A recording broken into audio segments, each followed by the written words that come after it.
If I was, as I often am, describing Youth of the Mission to somebody sitting next to me in public transport, I say I'm part of this huge coalition of volunteers. And they're people that might respond to a tsunami, or they might be in a Brazilian favela dealing with little kids who have AIDS. And these people are short-term and long-term. Over the last 50-some years, been about 4.5 million of us, and they're drawn from the churches. And the reason everybody comes from churches is because, though there's a lot of people who believe in doing good works, there's just something about the followers of Jesus. You find them in the difficult and dangerous places in the world. What Youth of the Mission is a dream in the heart of Jesus that we have imperfectly understood and imperfectly lived, but nonetheless, it's amazing. We're just beginning to understand, after 50 years, what God had in mind. For instance, we're not a youth movement. We are, at this point, very multi-generational. In fact, the grandparents among us in our 50-plus year story are an integral part of this whole thing. And as 3 generations united together, we have different functions and roles.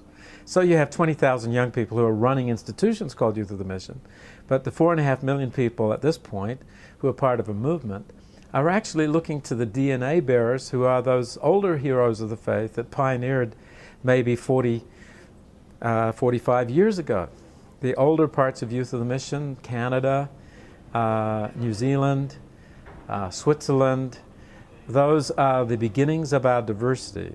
A young American couple from LA begin to take on allies, similar cultures, similar languages, but the story diversifies to now it's a majority non-Western mission, and there are many sub-tribes. In fact, the only way you can see and understand what Youth of the Mission is through family metaphors rather than institutional metaphors. You can hear me already beginning to describe it that way by saying, instead of the senior executives of the institution, saying the grandparents or DNA bearers. So you have a couple like Bruce and Barbara Thompson. Before they were part of YWAM, they were medical doctors in outreach to Africa.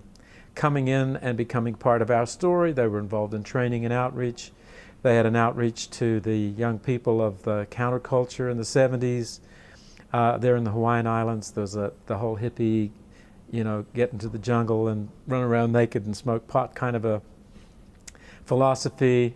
And what that produced is scarred marriages and rotten teeth and people that were very unhealthy in every way.